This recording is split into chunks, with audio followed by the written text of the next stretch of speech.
Vitalica. Light the way.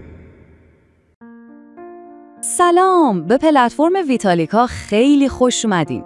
توی این راهنمای کوتاه قراره با هم پورتال شما رو راه بندازیم. هدفمون اینه که خیلی سریع آماده بشیم تا به مراجعینتون بهترین خدمات رو بدین. قول میدم توی همین چند دقیقه آینده پورتال شما رو کامل آماده کنیم برای پذیرش مراجعین. پس اگه آماده این، بزن بریم. خب اولین قدم چیه؟ مهمترین قدم ساختن پروفایل حرفه‌ایتونه. یادتون باشه این پروفایل شما مثل ویترین کارتون میمونه. اولین چیزیه که یه مراجع از شما میبینه. کل مسیر خیلی ساده است. ببینید 3 مرحله داره. اول بچهای پشتیبانی بهتون دسترسی میدن. دوم، شما پروفایلتون رو کامل میکنید و سوم، تاییدیه VPP یا همون تاییدیه حرفه‌ای ویتالیکا رو میگیرید که دیگه اعتبار شما رو نشون میده. اینجا یه نکته فوق‌العاده مهمه که باید حواستون باشه. شما فقط یک بار میتونید اطلاعات پروفایلتون رو وارد و ثبت نهایی کنید. بعدش برای هر تغییری باید با پشتیبانی تماس بگیرید. پس لطفاً با دقت کامل این کار را انجام بدین، چون این برای حفظ اعتبار خود شما و کل پلتفرم خیلی حایزیه. عالیه، پروفایلتون که تایید شد، شما وارد داشبورد میشین. داشبورد در واقع همون مرکز فرماندهی شماست. از اینجا قراره همه چیز رو مدیریت کنید. توی داشبورد 2 قسمت اصلی داریم. یکی پنل فعالسازی خدمات که توش سرویس ها رو روشن و خاموش میکنید و هزینه ها رو مشخص میکنید. اون یکی هم انجمنهای فعاله که خب همونطور که از اسمش پیداست، انجمنهایی که ساختین رو اونجا مدیریت میکنین. تو این پنل شما کلی انتخاب دارید. میخواین ارتباط مستقیم با کاربر داشته باشین، فعالش کنید. میخواین توی میز رزرو دیده بشین، روشنش کنید. هزینه‌های خدمات آنلاین، خدمات توی مرکز یا حتی خدمات توی خونه رو هم میتونین اینجا تعیین کنید. تازه میتونین انجمن‌های تخصصی خودتون رو هم بسازید و یه جامعه فعال دور خودتون جمع کنید. یه نکته فوق‌العاده مهم، خواهشاً یادتون نره، بعد از هر تغییری که میدیم، هر سرویسی که فعال میکنین، هر قیمتی که عوض میکنین، حتما دکمه ذخیره رو بزنید، وگرنه تنظیماتتون اعمال نمیشه. ساختن انجمنم خیلی راحته. فقط چند تا چیز ساده میخواد. یه عنوان، یه لینک، زبان مشخص میکنید که شخصی هست یا سازمانی، یه توضیح کوتاه و یه عکس کاور. تازه اگه بخواین ازش درآمدم داشته باشین، میتونین حالتش رو بذارین روی VVIP و یه هزینه عضویت براش تعریف کنید. خب، خدماتمون فعاله. حالا وقتشه که در مطب مجازیمون رو باز کنیم، بریم سراغ صفحه برنامه زمانی تا ببینیم چطوری میتونیم ساعتهای کاریمون رو برای مراجعین تنظیم کنیم.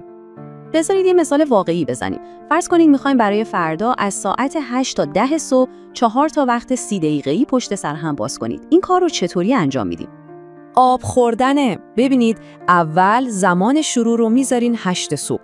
دوم، مدت زمان هر جلسه رو میذارین 30 دقیقه. سوم، تعداد تکرار رو میذارین روی 4 و در آخر دکمه ذخیره رو میزنید. خود سیستم اتوماتیک 4 تا نوبت براتون میسازه. و تمام. به همین سادگی الان 4 تا وقت مشاوره توی تقویم شما ثبت شده و آماده است که مراجعین رزروش کنن. خب رسیدیم به بخش جذاب ماجرا، پول. بریم ببینیم چطوری میتونیم صورت حساب بسازیم و درآمدمون رو خیلی راحت برداشت کنیم. اگه بخواین برای یه مراجعه صورت حساب بفرستین، فقط کافیه روی افزودن صورت حساب کلیک کنید، یوزرنیم تلگرامش رو وارد کنید، مبلغ رو بنویسید و ارسال. همین. فقط این رو بگم که کل تراکنش‌های مالی توی ویتالیکا با ارز دیجیتال تون انجام میشه. این باعث میشه پرداخت‌ها و برداشت‌ها هم سریع باشه و هم امن. یعنی درآمد شما به صورت تون توی کیف پولتون میشینه و خیلی راحت میتونید برداشتش کنید. برداشت پول هم که دیگه از اون راحت تره. 3 تا کاره. کیف پولتون رو وصل میکنید. مبلغی که میخواین رو وارد میکنید و دکمه برداشت رو میزنید. بعدش هم میتونید از بخش تاریخچه وضعیت درخواستتون رو ببینید. خیلی خوب، بریم سراغ بخش بعدی. اینجا میخوایم ببینیم چطوری میتونیم حواسمون به رزروها و اشتراک‌های کاربرامون باشه. شما اینجا 2 تا نمای اصلی دارین. یکی رزروهای در انتظاره که اسمش روشه. رزروهایی که هنوز منتظر تایید مراجع هستن. اون یکی هم تاریخچه انجمن VIP هست که لیست تمام کسایی که عضویت پولی انجمن شما رو خریدن اونجا می‌بینید. سیستم رزرو ما یه ویژگی هوشمند داره.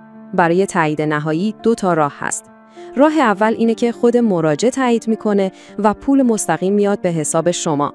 راه دوم اینه که شما جلسه رو تایید میکنید که در این صورت یک کد تایید برای مراجع فرستاده میشه تا مطمئن بشیم خدمات انجام شده.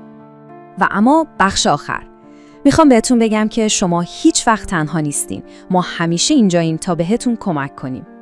هر موقع هر سوالی داشتین یا به هر مشکلی خوردین، فرقی نمیکنه فنی باشه یا بخواین پروفایلتون رو ویرایش کنین، فقط کافیه روی دکمه تماس با پشتیبانی کلیک کنین.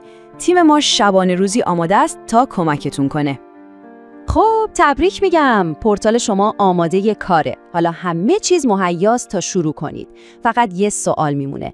اولین مراجعه شما کی قراره باشه؟ براتون کلی آرزوی موفقیت میکنم.